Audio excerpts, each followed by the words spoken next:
Está começando mais um Rádio Unisc em Debate e o nosso tema de hoje vamos tratar de ufologia. E hoje estamos recebendo o ufólogo Rafael Morim, de Santa Cruz do Sul. Ele também faz parte do UNELS, que é o Núcleo de Estudos Ufológicos de Santa Cruz do Sul, também é ilustrador do canal History Channel. Rafael, bom dia, obrigado pela presença. Bom dia, obrigado.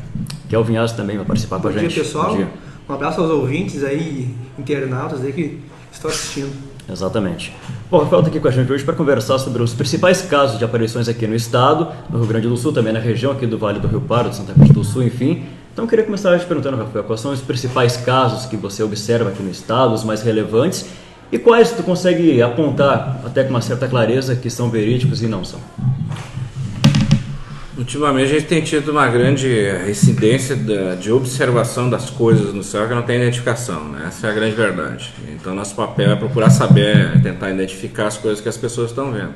E para mim foi uma surpresa muito grande que de um mês, ou menos de um mês atrás, aí tem aparecido muito desses casos, desde Lajeado até no interior do município aqui, de casos de filmes, fotografias, de observações de objetos que não têm identificação, né? Os objetos voadores não identificados.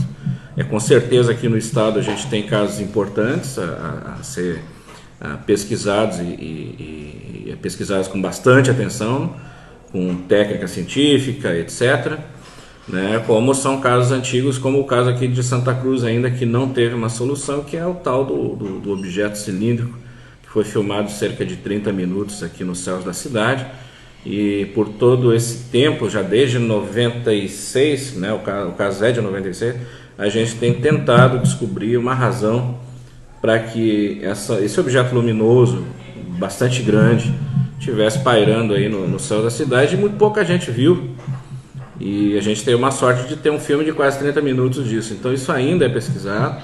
Certa vez, há uns 5 anos atrás, foi mostrado por um colega nosso do INPE, Instituto Nacional de Pesquisas Aeroespaciais, lá o Ricardo Varela, e também uma pessoa que é técnico, que entende dessa área, um pouco sobre dizer o que era. Houve especulações sobre balões, etc., que isso a gente não descarta jamais, né? E outras coisas como objetos voadores identificados que poderiam fazer aquilo. Na época nós tínhamos muitos drones, essas coisas, e o cálculo foi feito na imagem do tamanho do objeto. O objeto teria uns 7 metros de altura, da base até o topo. Então, cada vez complicou mais, e a gente enviou para o Jaime Malsan, lá do México, também dar uma olhada, e aí se nos surpreendeu que ele nos enviou de volta pelo menos umas 5 filmagens de objetos semelhantes. E outra coisa que nos chamou a atenção nisso aí, dentro da comunidade ufológica brasileira, que eu faço parte, né, a Comissão Brasileira de Ufólogos, é que esse objeto ele tinha a aparência muito parecida dos objetos que apareceram lá em Colares, né, na dita Operação Prato, ou no caso popularmente chamado caso Chupa-Chupa, passou especiais na TV, etc., sobre isso, né, onde objetos daquele formato, com aquela aparência, andaram assustando uma população inteira de uma cidade de Colares e arredores ali, causando danos físicos nas pessoas, diz que lançavam luzes e queimavam as pessoas, e foi presenciado por milhares e milhares de pessoas, inclusive a Força Aérea Brasileira esteve lá, né, e registrou isso. Então esse, para mim, aqui no Rio Grande do Sul, é um dos casos mais importantes, né, que a gente tem uma relevância de comprovação técnica, científica e etc. Claro que nós podemos falar do Arthur Berlet, por exemplo, que escreveu um livro e que teria ido a outro planeta, mas são casos que ainda permeiam o folclore aí da ufologia, mas não deixam de ser tão importantes quanto, né? É bem estranho esse padrão assim, né, de objetos cilíndricos, objetos redondos, né? Por que ter esse padrão assim?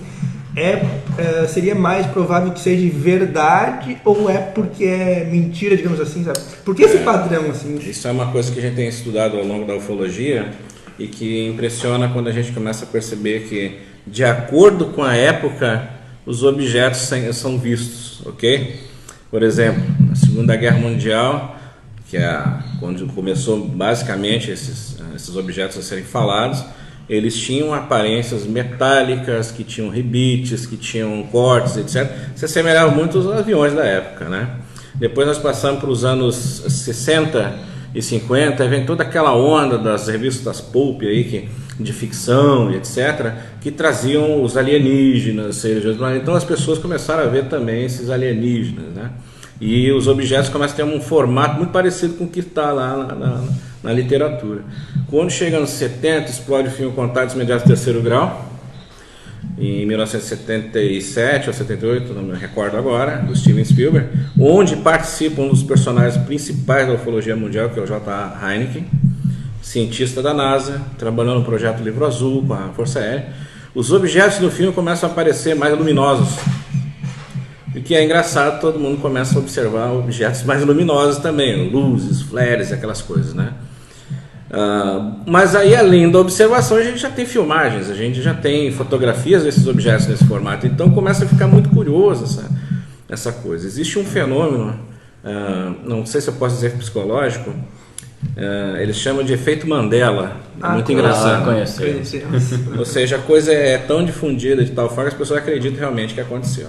Eu tive uma experiência ou duas com isso incrível.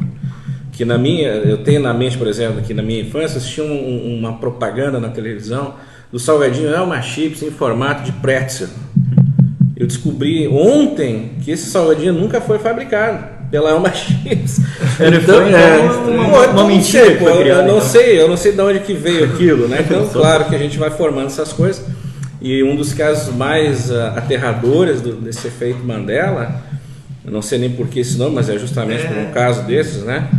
É justamente quando acontece o ataque do World Trade Center, que muitas pessoas dizem que foi interrompido o episódio do Dragon Ball Z. Foi. Na Globo, né? E a Globo não estava passando aquele. A gente não sabe que a gente tinha. A gente era muito pequeno na época, não tinha como saber. Bom, eu tava por ali e não me lembro nada disso. Mas tem gente que fala, colegas meus, não, eu estava assistindo o Dragon Ball, de repente entrou. Mas de que jeito se o Dragon Ball não estava sendo, né? Nem exibido não estava. E etc. Então esse é o tal do efeito Mandela, que eu acho que tem muito a ver também com isso que tu me perguntou, da questão de como a gente está enxergando o objeto, e também aquele efeito que é narrado no documentário Quem Somos Nós, eu acho, que lembra que quando os portugueses estiveram não foi os portugueses, foi nas Américas que aconteceu isso. Foi descoberto a América, os índios não enxergavam as caravelas. Elas estavam ali, mas eles não enxergavam aquilo. Isso foi documentado. Não sei se foi agora, foi lá, se foi aqui. Agora estou meio perdido na história. Mas existe esse efeito na mente humana de que coisas que não estão registradas para a gente acaba não enxergando, né? De uma certa forma. Posteriormente, quando os índios vão se acostumando com aquela figura, que é aquele homem que aparece todo vestido, que sai das águas numa canoa, eles começam a enxergar as caravelas. Pô, se existe isso, e outros tantos, o pessoal da psicologia deve saber, outros tantas coisas, é claro que o fenômeno UFO ele tem muito, deve ter aí uns 50% da sua parcela é causada por isso. Mas é estranho, né? Porque eu e o Lucas gostamos disso e temos o desejo de ver, mas a gente infelizmente nunca viu nada assim de estranho, assim, nada de fora do comum no céu. E eu observo o céu com certa frequência, de vez em quando, mas ver uma coisa nunca vi. Eu já vi tanto também que eu já perdi a conta. Pois é. Que sorte, diga lá. Mas a verdade, o que a gente vê, né? São objetos voadores não identificados. Sim. Né? Leva um tempo, daqui a pouco a gente consegue a identificação disso. Sim.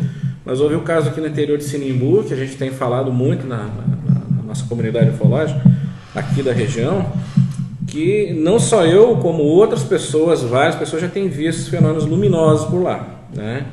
E eu acabei, por 2 vezes, assistindo esse fenômeno ufológico, não, esse fenômeno luminoso. Pode ser que seja algo natural que eu desconheça, mas eu já fui tentar me informar com geólogo, com gente da área, porque o ufólogo tem que fazer isso. O ufólogo que chega, pega um caso, eu já sou pesquisador há mais de 20 anos, quase 30 anos. Né? O pesquisador que chega lá, vê uma imagem, diz isso é um UFO, isso não é, o cara não é ufólogo, né? Não é um pesquisador da área. Só viu, né? Só viu, não. Tem que pesquisar, tem que saber, tem que pegar uma técnica científica, tem que pegar alguém da área da psicologia, tem que pegar alguém da área da geografia, da astronomia, principalmente tem que entender de astronomia, para não falar bobagem, como aconteceu em Gramado agora faz pouco tempo, que houve um jornal lá que noticiou que apareceu um amassamento de vegetação, os caras já colocaram que aquilo era coisa de extraterrestre, um grupo de ufólogos, e a gente foi para cima.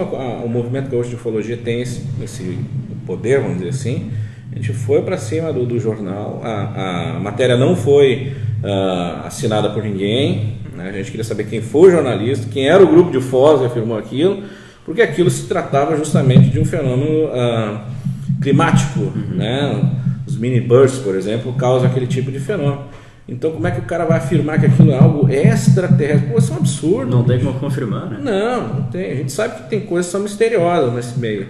Mas até então, tu chegar e fazer esse tipo de coisa, foi um monte de gente lá pro brejo, lá ver aquele negócio, e o jornal vendeu pra caramba. É isso que as pessoas mídia, querem, né? Que é mídia, né? Exato. Que, infelizmente, é onde eu trabalho também, que é com mídia. Então, eu sei como é que é. Mas essa questão da gente querer ver e nunca ver, pô, tem que observar mais. Eu não sei, é sorte, né?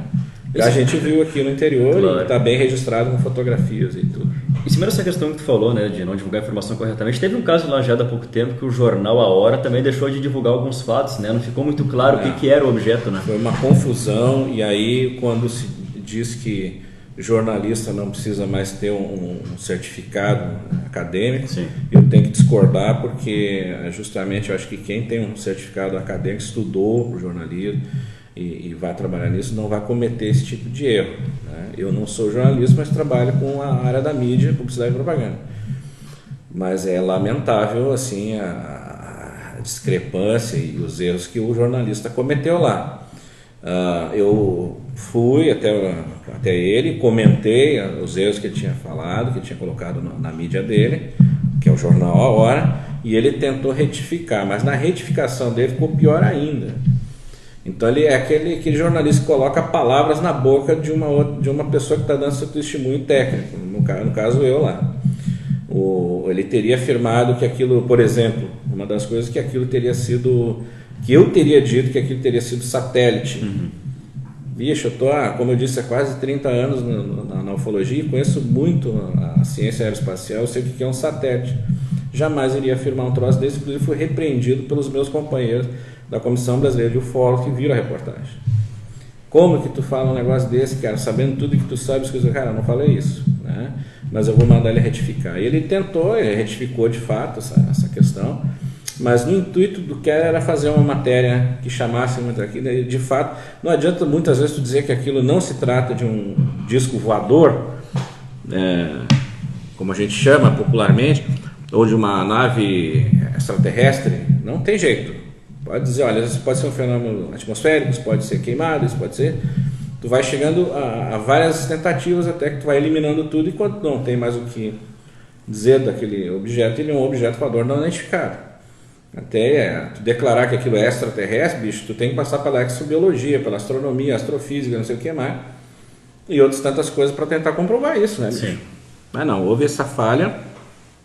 Inclusive ele colocou a reportagem com um dos colegas aqui da Unisc, o professor Yuri, que é nosso colaborador do NELS, inclusive, e ele colocou uma parte muito bem colocada da sociologia, a visão da sociologia, e teve um astrofísico da PUC, professor, não esqueci o nome do cara, mas é conhecido nosso também, por acaso. E não foi muito bem escrito aquilo. Ficou esclarecido, né? As declarações do próprio professor, que também achei um absurdo, ele foi comentar com ele, disse, cara, não falei isso, foi outra coisa. Mas, então tá bom, não tem problema, a gente já está acostumado, né? As autoridades locais aqui, Rafael, elas não falam muito sobre isso, não têm uma posição a respeito.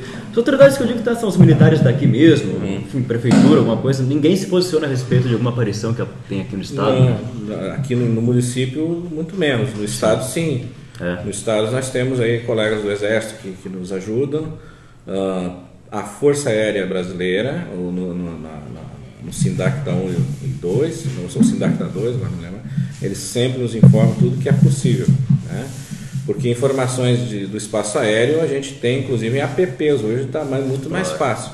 Mas as atividades militares da Força Aérea e do Exército, muitas vezes a gente sabe delas através de amigos, porque não pode ser declarado, né?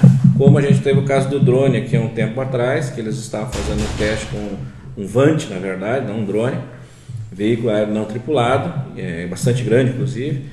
Ele sobrevoou a cidade e muita gente achou que era UFO aquilo. É parecidinho até. É parecido. Muito. Eu fui uma pessoa que quando me disseram, quando eu fui ver, eu disse, meu Deus, tem um UFO triangular ali, o que é isso? que aquilo fez um movimento dessa forma, ficou em formato de triângulo, que a gente só enxerga as luzes, né? E não eram as luzes comuns de um avião, não era nada comum. E ele para, volta, Ele plana, cheio de fica... Ele tem um voo então. pendular, né, na verdade, no caso desse Vant. Agora, os drones hoje têm sido o nosso maior vilão, né? Porque eu recebo de filmar de drone, né? Então, por entender bastante de drone, a gente sabe, já eu boto isso aí é drone, cara, né? Inclusive, nós atendemos uma chamada na linha Santa Cruz, o pessoal estava vendo uma luz vermelha que flutuava por lá, todo mundo, quem não conhece fica apavorado, né? Nós fomos até lá, fizemos uma vigília no aeroporto e logo vimos o objeto voador não identificado. E vi aquela luz vermelha no horizonte e tá vindo para cá, prepara a câmera. Quando ele chegou em cima da gente, eu já vi que era drone por causa do barulho, né? Um barulho do motorzinho, olha ali, olha o UFO do pessoal. Em tese, os OVNIs não tem barulho, né?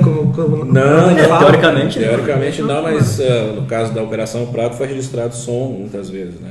Então depende, né? Depende. O que espanta no objeto voador não identificado é justamente essas características de voo e de não ter barulho de motor, né? E aí, pô, não é uma aeronave que a gente conhece. Hoje em dia nós temos aeronaves aí dos americanos aí, né? E outros países que estão em teste que são um absurdo. Se um avião desses cruza para o céu de Santa Cruz, com certeza vai ter gente se internando outro dia. Tô achando que ia ter uma nave, né? Nós temos aí, agora tem uma aeronave triangular, bicho. E aí vai na área da especulação, né? Ele é totalmente triangular, como eram aqueles UFOs que foram narrados aí no final dos anos 80. Tem uma fotografia da Bélgica que aparece um objeto triangular com 3 pontos e aquilo estourou na ufologia e tal. Agora os americanos têm uma aeronave dessas. Mas o pessoal especula aquelas coisas tipo, será que não seria tecnologia alienígena, que os caras estão tendo contatos alienígenas? Cara, não sei, bicho. Mas ele é um avião de bombardeio, né? Que sai à noite, né? Se eu não estou enganado. Não, esse está em fase de teste agora e ele surgiu na mídia porque alguém conseguiu filmar e então a agência lá teve. É um novo que está saindo. É um então. novo, não é o. Tem um parecido. Tem o Stealth, né? Isso, O Stealth é um avião invisível, já é bastante antigo, inclusive. E segundo consta, ele tem uma tecnologia muito avançada, mas a gente também não pode achar que só os alienígenas têm inteligência também, tá? Pode fazer um negócio desse, né? Sim. O ser humano tem uma capacidade muito grande de muitas coisas, né? De onde vem essa capacidade? Vem do próprio ser humano, não vem de outro lugar, né? Da inteligência, do estudo, da intuição. E aí sim a gente pode especular uma série de coisas, como o Jung falava, né? Muitas vezes do consciente coletivo, etc., de algo que parece que vem do externo. Sim. Né? E, inclusive foi matéria da revista UFO há pouco tempo agora, o legado do Jung, a ufologia, achei muito interessante. E vai de encontro a todas essas coisas do mistério, né? O pessoal vê um pingo d'água ali, pô, tira foto de um pingo d'água, parece ser um UFO, é um UFO, né? A gente tem algumas considerações sobre a fotografia na Travessa Kuiper, que são aparentemente 2 bolotas esféricas que estão sobrevoando ali. No caso são 5, porque tem mais 3 que parece estar distante. Mas todas as experiências que foram feitas até agora a respeito disso levam a crer que pode ser pingo d'água, pingos de umidade. E pode, né? Recebi uma foto outro dia de uma criatura que estaria numa praia X e tirou foto e aparecia esse UFO e tal. E aí quando eu fui ver uma sequência de fotografias dela no Facebook naquele dia, realmente ela estava na praia, mas estava dentro do carro, estava chovendo e provavelmente ela tirou água escorrendo no para-brisa, né? Inclusive na foto externa está lá aquela manchinha que parece até inclusive uma batida no vidro.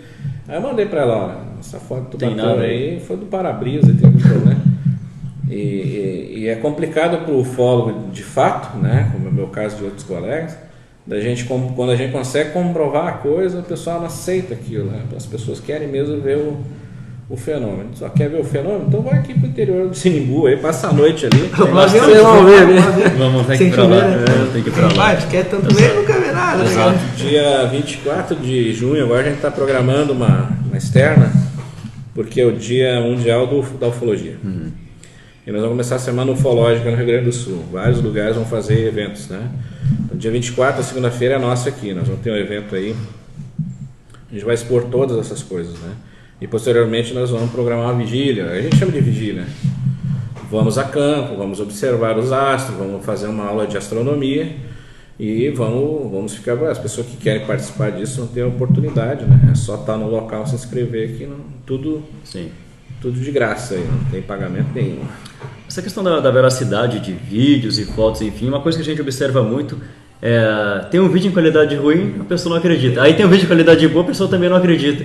Então como é que você acha o meio termo para dizer que aquela filmagem pode ser real ou pode ser mentira? Né? Olha, cara, depende da testemunha agora. Né? Tu tem que pesquisar a pessoa que fez aquilo. Tu tem que saber da índole dela, da psicologia dela, porque infelizmente hoje em dia, com toda a tecnologia que a gente tem, é impossível. Né? Tem muita coisa, 99% é fraude, ou engano, né? Mas hoje tem sido mais fraude do que engano, inclusive com os apps aí que a gente tem aí, né? O pessoal faz umas montagens bacanas e tem aquelas coisas ainda que ainda estão povoando a ufologia, como é o tal do UFO do Haiti. Se colocar no YouTube vão achar essa filmagem, que lá, acho que no início dos anos 2000, eu não lembro que época foi, veio para a internet como se fosse uma imagem real, e realmente era muito realística. Mas para quem tem o olho treinado, como eu e outros caras, na questão de imagem, logo eu percebi, e outros colegas já tinham visto isso também, que haviam duplicações de imagem de coqueiros que tem na imagem ali, é o mesmo coqueiro duplicado. Tu viu? Então já, cara, então aí que fomos descobrir que era um software novo que estava usando para o cinema, e que fizeram aquela imagem ali, e aquilo vazou, e aí depois os caras aproveitaram para fazer o marketing dele lá. Tem coisas antigas assim que continuam mostrando, eu fico apavorado, né? Os crop circles, né? Os sinais nos trigais. Tem uma filmagem onde aparece uma bolinha branca passando em cima de um campo de trigal e o trigo lá. Pô, procure no YouTube, vai mostrar o cara fazendo aquilo. Como é que ele fez? Um truque de edição tosca dos anos 90, cara. Que qualquer um com uma edição boa podia fazer. E o cara mostrou como é que é, né? Mas ainda tem gente que publica isso. Olha como, meu Deus, aquela coisa. Aí faz aquele séquito de gente com os crentes da coisa, né? E aí aquilo vai tomando uma proporção que não tem controle. Então realmente é muito difícil. Quando as imagens chegam pra gente, a gente tem uma lista de análise de técnicos. Inclusive o Tony Najar, que é da Polícia Forense, né? Ele trabalha com isso lá em Curitiba. E ele faz parte da lista da revista UFA, nosso colega. E não tem imagem que passe por um técnico desse que o cara não vai ver. Eu mesmo que trabalho com edição, quando eu bato, eu digo, aqui tem edição aqui, tem problema aqui. Então tem que ser feito isso, né? Senão, qualquer cisco numa lente aí vira UFO.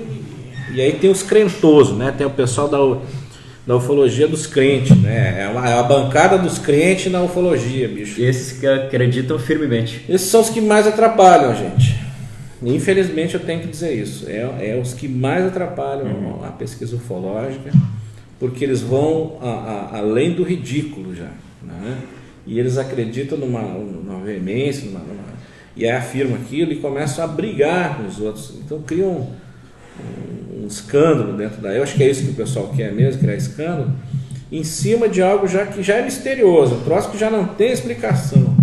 Aí tu vê uns malucos aí que acreditam em qualquer pingo d'água aí que é UFO, então é difícil, né? Aquela foto aqui da Travessa Quibra que a gente estava até debatendo, aliás, quem quiser acompanhar o Rafael, né, no NELS, canal do YouTube NELS, que é o Núcleo de Estudos Ufológicos Santa Cruz, todas as terças, 10 da noite, tem as lives, né? Tem. Inclusive tem vários amigos da ufologia que estão ali, quem acompanha vai ver que nós estamos com o pessoal do MGU todo ali, e alguns amigos de vez em quando aparecem da ufologia nacional.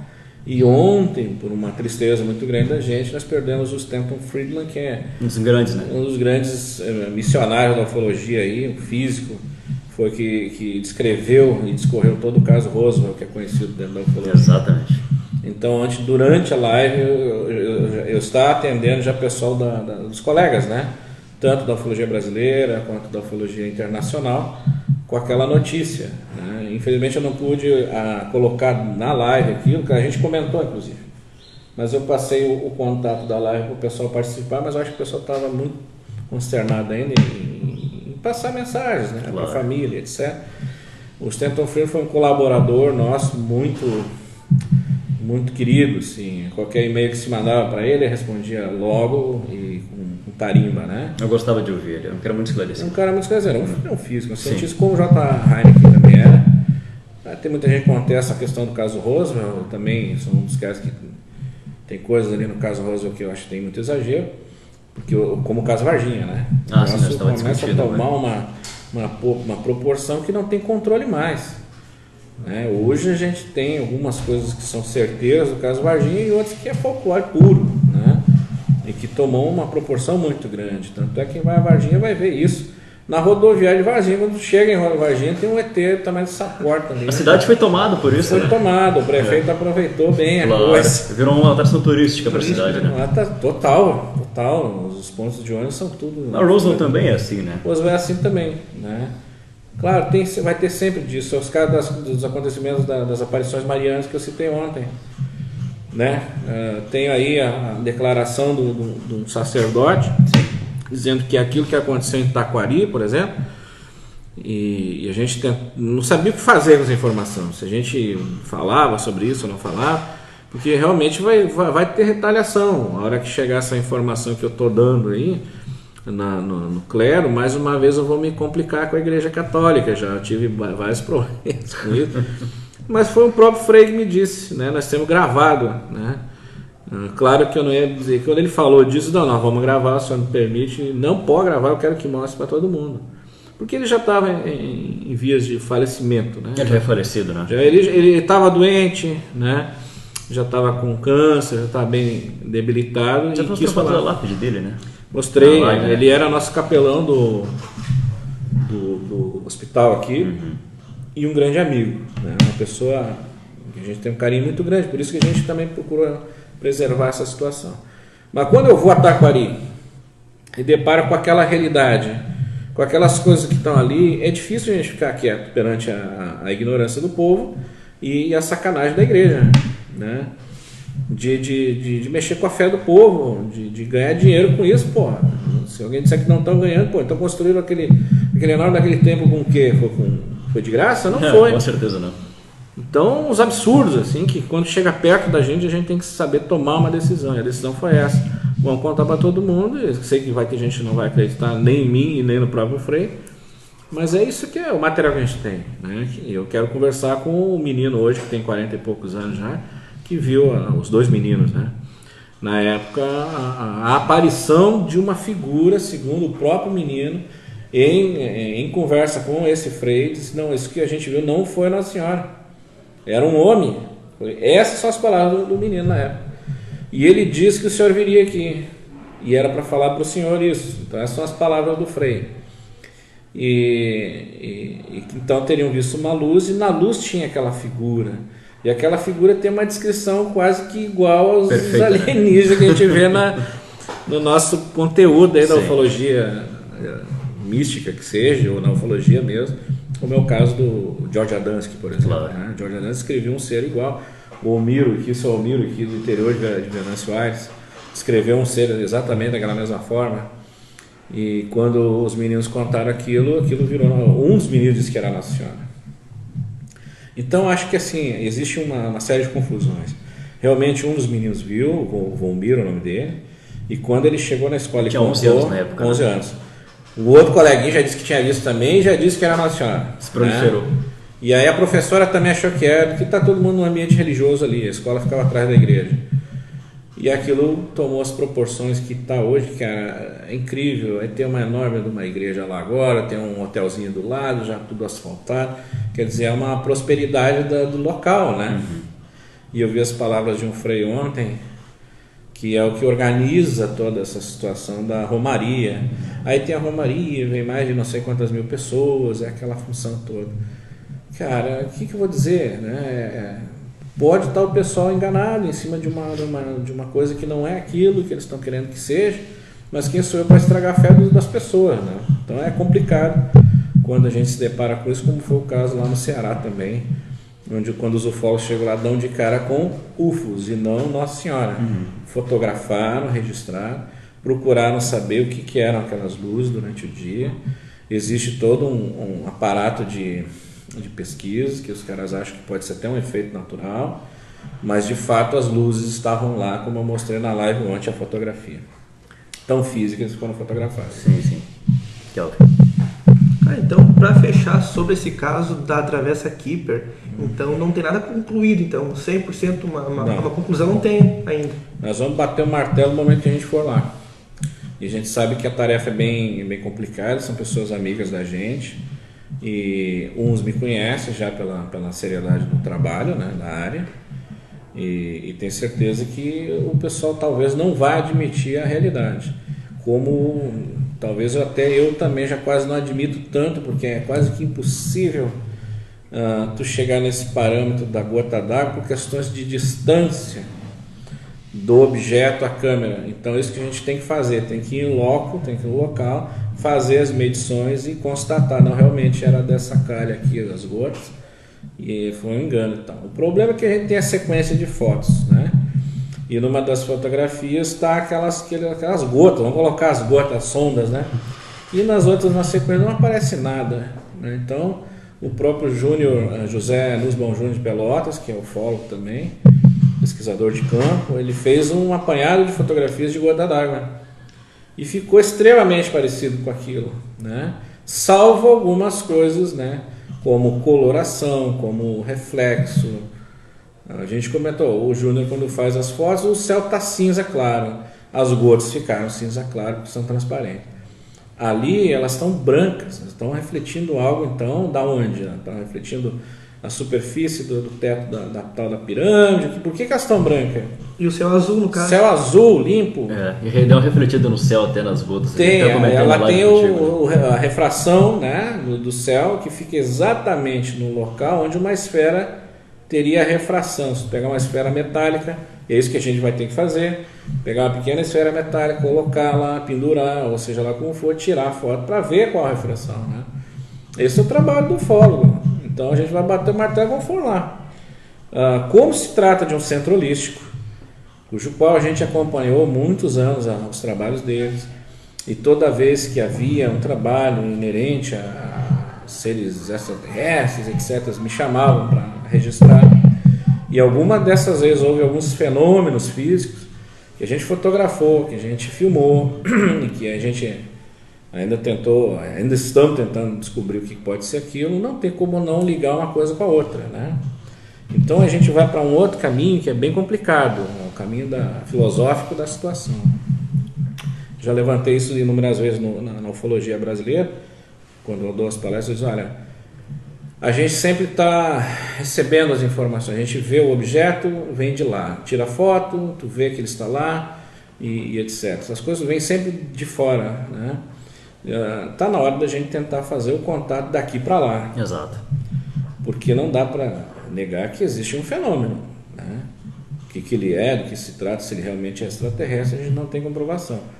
Mas e por que não se tenta se ir de encontro ao fenômeno, né? Como seria qualquer fenômeno da natureza. O raio, quando surge a primeira vez, ninguém sabe o que é, o homem fica espantado, né? Hoje tem os caçadores de raios, de tornados, enfim, né? Que vão atrás do fenômeno. Para te entender o que é o fenômeno, os cientistas vão até o fenômeno, tentam reproduzir ele. É isso que está faltando para a ufologia, é tentar ir de encontro a esse fenômeno, tentar ou reproduzi-lo, e quem sabe porventura não entrar no contato, como foi o caso da Operação Prato, né? Onde há o contato dos militares visualmente com o tripulante da aeronave, fotografado, filmado. Quando chega nesse ponto, a Operação Prato é cancelada dos braços, das mãos do comandante Uiranger, e esse material, o mais importante material da Operação Prato, não aparece nos autos lá da documentação que foi liberada para a gente aí. Mas até onde se sabe, não foi iniciativa do próprio Uiranger de cancelar a Operação Prato. Né? Não, foi direto do comando. Do comando, né? O comando disse, bom, então aqui agora, né, e supostamente, segundo ele, em conversas com o próprio Ademar Javaeri e o Marco Petit, que fizeram aquela famosa entrevista com ele, onde ele declara todas as coisas, aquilo foi entregue para americanos. Dizem que quando ele estava nesse momento com o comandante dele, haviam militares americanos dentro do escritório junto na situação. Então ele acredita que todo o material esse em questão, que eu falo da filmagem do tripulante e etc., era de câmera pessoal do Uiranger, não era nem a câmera militar. Ele tinha uma outra câmera, que eu acho que era uma Super 8, uma coisa assim, que ele fez, o filme era dele, né? Mas o próprio comando diz, não, a gente quer todo o material, inclusive o teu. E ele, como obedecia a ordem, segundo ele mesmo, entregou então o material dele e nunca mais viu o filme e ninguém mais viu. Então a gente ficou naquele patamar da dúvida, inclusive, saber se o comandante estava falando a verdade ou não, sobre ter essa filmagem, ou se essa filmagem, que é a mais importante, foi encaminhada para outras instâncias que a gente não conhece. De fato, aconteceu, foi registrado, até hoje acontece alguns fenômenos lá em Colares, né? E é uma preocupação para qualquer um que controla o espaço aéreo brasileiro, né? Até abordando o lado dos céticos, né? Muita gente fala que não acredita, que não é real. Mas por que existe tanto acobertamento do governo, principalmente americano, né? Porque aqui no Brasil tivemos o caso de Varginha, os americanos estiveram envolvidos também. Mas se realmente não existisse, por que o governo acoberta tanto e não quer divulgar para a sociedade, que, enfim, que segundo eles não está preparado e tal? Por que existe esse acobertamento, então? O brigadeiro Zé Pereira, quando eu estive com ele em Ipuaçu, um evento de ufologia, ele falou uma coisa muito séria e correta. A Força Aérea Brasileira, no caso ele pode falar sobre a Força Aérea Brasileira. Claro. Jamais poderia comentar sobre esse tipo de acontecimento, falar para a população, como foi o caso da noite oficial dos UFOs, né, que os caças perseguiram os objetos não identificados, 21, não chegaram até eles. Mostra o quê? Mostra uma fraqueza. Uma força militar jamais pode mostrar uma fraqueza para a sua população. A população bota a força militar, que é responsável pela segurança do espaço aéreo, em xeque, né? Em desuso. Então é claro que eles não vão falar. É daquilo que eles não conhecem. O que aconteceu, a grande reviravolta que houve na mente dos militares, principalmente da Força Aérea, é que nós temos um fenômeno aéreo que já é estudado pela Força Aérea há muito tempo e a gente não chegou a lugar nenhum. Vamos colocar isso na mão de quem entende. As palavras do brigadeiro José Pereira, um dos responsáveis principais da abertura dos arquivos. E esse material é colocado nas mãos de quem pesquisa o fenômeno aéreo não identificado, que são os ufólogos.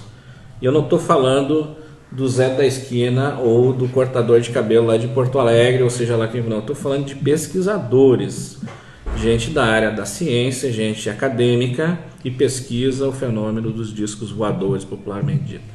Então é colocar na mão dessa comunidade toda a documentação para ver se a gente acha o que é aquilo. Simples assim. A Força Aérea não tem tarimba, mas existia um órgão dentro da Força Aérea que lidava com isso, que é o CIOANE, oficialmente, né, pesquisava os fenômenos dos objetos voadores não identificados. Ele foi fechado, se eu não me engano, não existe mais, e a partir de então o material vem para a mão dos ufólogos. Está na mão de vocês. E também é criada uma portaria muito, muito importante que fala que todo o piloto, resumindo, né, popularmente, todo piloto que observar um objeto voador não identificado, seja da linha comercial ou militar, ele deve reportar isso à comunidade ufológica. É um ganho que a gente tem no Brasil. Nos Estados Unidos é questão de segredo militar, por questão de segurança militar. É um país que vive em guerra com vários países aí, está no conflito direto. Qualquer informação, seja ela o que for, desse naipe militar pode causar danos a eles, inclusive porque eles têm essa tecnologia super avançada de aeronaves, né? Então acredito que começa por aí. Mais colegas e amigos americanos já dizem outras coisas, né? Aí vem a teoria da conspiração, aí vem aquela teoria de que os americanos militares têm conluio, têm contatos direto com uma raça alienígena que estaria passando essa tecnologia para eles em troca de algo. Esse algo que nunca diz que algo é. Algo que seria, né? Que é. Pô, os caras chegam aqui, resumindo, tem liberdade para pousar no pátio de qualquer um aí, no Rio de qualquer cidade, pegar o que quiser, ir embora, ninguém vai fazer nada. Não acontece nada. Vão precisar fazer negócio com militar. Tá meio esquisito isso aí, né? A não ser que haja algum grande segredo mundial que a gente não saiba. Né? Pois é. Tecnologia reversa que chama. Exatamente. Um documentário muito bom agora que saiu do Bob Lazar. Área 51. Ele trabalhava na NASA. Trabalhava lá. E o cara tava sumido, ninguém sabia o que fizeram do Bob Lazar, depois que ele falou todas as coisas. Ele reaparece agora e faz um documentário. Quem assistiu o documentário, eu não sei se está no Netflix ou não, diz que é muito importante todos os ufólogos verem aquilo. Principalmente quem conheceu o Bob Lazar pessoalmente. Que é uma pessoa séria. É uma pessoa que quando ele está falando, tu vê que ele está falando, ou ele acredita piamente naquilo, no caso de um esquizofrênico, ou realmente aconteceu, sabe? Da operação de pegar um objeto desse e fazer a ciência reversa e aí descobrir as tecnologias que tem ali para poder realizar essas coisas. São coisas que não cabe a mim, como pesquisador ufológico, dar qualquer tipo de declaração mais contundente, porque não é minha área. Sim. Eu não tenho conhecimento disso. Eu conheço pessoas, conheço a literatura e conheço os documentários, né? O que eu tenho é isso. Jamais posso afirmar lá, por exemplo, aqui tem na área 51. Não sei, nunca tive lá. Né? Tem amigos que tiveram, né? E que tiveram contato com os objetos voadores não identificados na área 51. Caso do Gevaer, do nosso editor da revista UFO. Que eles, olha, não sei o que acontece, nós chegamos lá e realmente apareceu lá, tá, a hora da noite, uma coisa que... Né, mas como é uma área restrita, não pode falar. Falou isso? Ele teve uma experiência indo para uma vigília na área 51 com um desses desconhecidos da ufologia americana, não me lembro o nome do cara agora, e quando estavam indo para o local, ouvindo o local, foram perseguidos por uma luz esquisita. Nas palavras dele, eles pararam o carro para olhar e realmente eram esses UFOs que a gente conhece, uma bola de luz que circulou por eles e desapareceu depois no meio das montanhas. Então ele achou muita coincidência, né? Ou é uma aeronave também que na época eles não conheciam, faz algum tempo, talvez um drone até. Claro. Né? Mas o que causou aquele espanto foi esse. Então eu conheço pessoas que estiveram lá, contam essas coisas, mas eu acho certamente que a área 51, dizem que a área seria uma área restrita e secreta, mas todo mundo conhece, eu nunca vi um troço dela. Mas ela só foi reconhecida oficialmente em 2013, né? Que o governo de fato reconheceu. Reconheceu, mas até então todo mundo tinha foto, eu não sabia que aquilo estava lá. Eu tinha um amigo meu, Brian J. Sagendorf, ele é americano, que o avô dele trabalhava na área 51.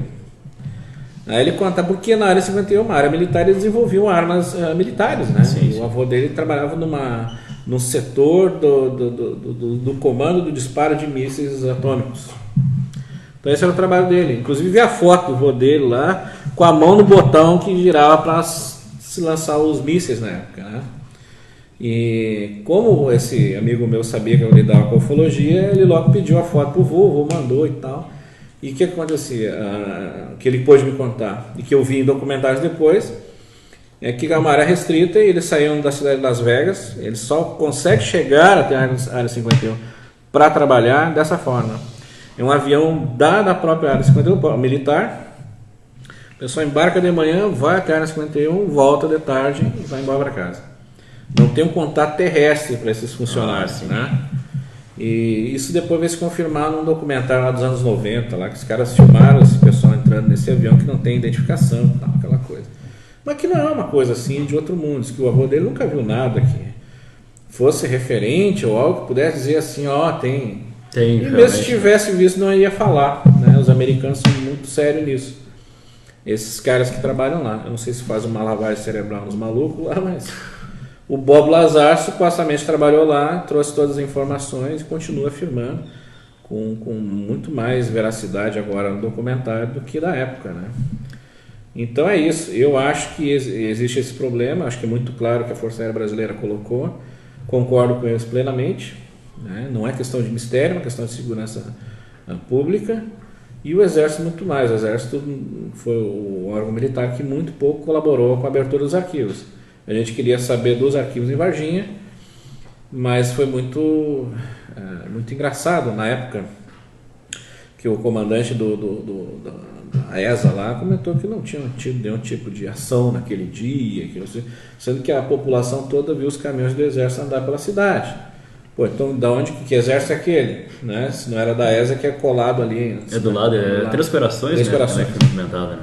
E assim sucessivamente. Agora a gente tem em mãos a fita da declaração de militares da ESA e de outros órgãos militares contando o que aconteceu. Eles disseram assim, a gente grava, mas você só pode mostrar isso daqui a tantos anos que a gente já não vai estar mais no exército, está reformado.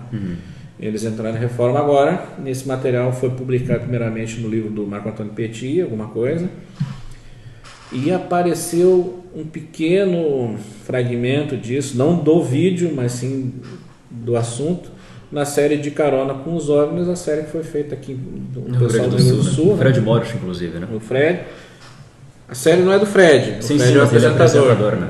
O houve toda uma polêmica, que a série foi premiada aí, e os produtores estão em briga lá entre eles, lá, de quem que é a série. Ah, né? sim. De fato, eu trabalhei na série como ilustrador, né? E quando chegou o caso Varginha, foi muito engraçado que eles perderam muito material da captação de imagem lá e eu tive que ilustrar mais ainda. Então eu tenho o caso Varginha em quadrinhos, que eu fiz por uma encomenda da revista UFO, e usaram essas imagens, né? E o Fred tem acesso a esses vídeos, o que me chamou a atenção na época, né? Eu disse, como que o Fred teve acesso a esses vídeos, Marco Antônio Petit e companheiros, e nós aqui não tivemos ainda? Pois é. Nós, colegas de vocês da ufologia. Como é que é isso? Aí exigi que o Petit me passasse esse material, e ele é um cara muito bacana com a gente, tudo, mas até agora Nada. ninguém passou esse material pra gente. E o MGU, o Movimento Gaúcho de Ufologia, está exigindo isso. Não? Se dão para uma produção de vídeos, de filmes, etc., que não tem nada a ver com a pesquisa ufológica, passa para os caras ver, por que não passar para a comunidade ufológica logo, para os que são mais sérios, né? Então existe uma coisa aí, que não sei o que é essa guerra de beleza, o que é, mas esse material existe e é legal que o Fred dá o depoimento dele um dos depoimentos mais contundentes sobre esse material de Varginha, que ele diz assim, cara, agora eu acredito nessa coisa aí. O que eu vi nesse material aí, não tem como não acreditar que nós tivemos aí alienígenas aqui na cidade de Varginha. Teve uma testemunha-chave nesse caso, que foi um soldado, que eu não vou recordar o nome dele, que ele... Marco Antônio Xerez. Isso, que ele teve contato supostamente com esse alienígena que esteve na cidade e ele acabou falecendo por isso. Ele foi para o hospital e os médicos não conseguiram identificar o que ele tinha, ele acabou falecendo. Se ele tivesse sobrevivido, certamente era uma testemunha-chave para comprovar o fato, né? Ele, enquanto estava vivo, ele comentou isso, né? Com Sim, os parentes, sim. com a irmã dele, inclusive, que é uma pessoa que está lutando para saber do que o irmão morreu e agora veio o laudo, né? Ah, sim. Desconhecido, causa desconhecida. Pois porque é. laudo Laudo é difícil, né? todo mundo já sabia, agora é uma novidade, né? Mas ele teria tido contato com uma dessas criaturas, vamos colocar assim, porque não dá para se dizer que são alienígenas, Sim, de sim. forma alguma. Claro. São entidades, como diz um colega nosso, já falecido, Cláudio Couve, entidades biológicas não identificadas. Muito bem colocado. A gente não sabe a procedência, mas que essas criaturas estiveram andando por lá, seja lá o que for, tiveram e as pessoas viram. E o Xerez teve contato direto, que viu passar na frente do carro. Ele estava em patrulha, né? Ele era da P2, ou seja, policial paisano. E chovendo muito, porque para fazer esse documento todo em quadrinho, eu entrei em contato com todo mundo possível, mas para fazer a coisa exatamente como aconteceu. E conta que ele estava chovendo, ele estava com um dos vidros abertos, porque estava emperrado no carro, ele estava muito molhado, inclusive, e passa essa criatura em frente ao carro e se embreta no mato, e os caras pararam, o que foi isso? Né?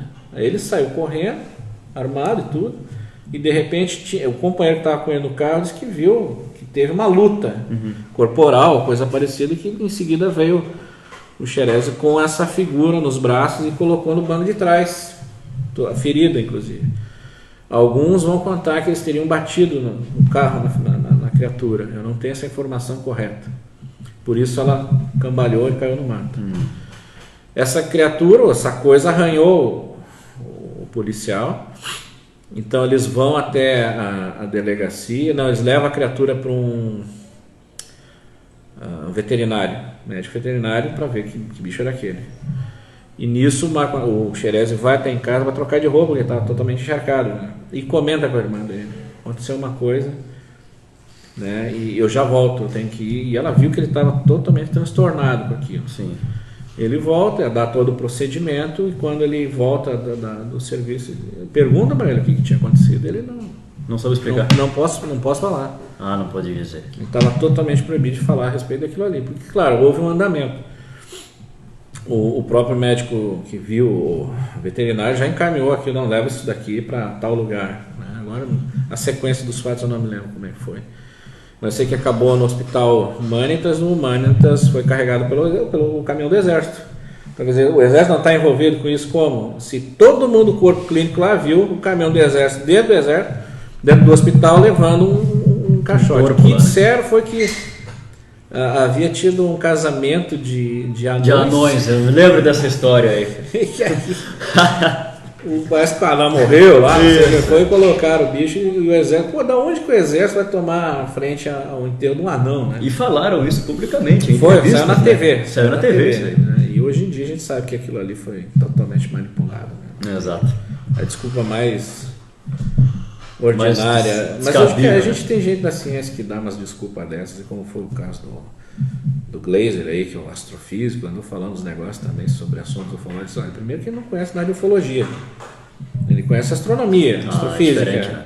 Né? Para ele dar uma opinião como ele deu esses tempos aí, que foi esdrúxula, assim, uma palhaçada, bicho. Sabe? Eu não via isso desde o tempo da caça às bruxas, bicho. O cara falando uma bobagem dessas aí. Né? Que é não admitir um fenômeno. Claro. Né?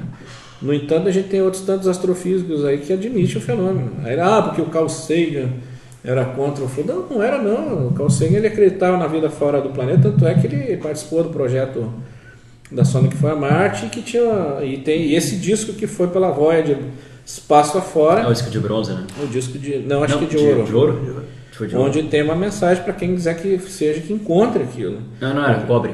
Lembra? Era cobre. Era ouro? Eu acho que era cobre, se eu não me engano era cobre. Enfim, então se um cara tem essa mentalidade e não vai acreditar em vida fora do planeta, qualquer um astrofísico que se preze sabe que nós fizemos parte aí, o planeta Terra está sitiado em volta de uma estrela.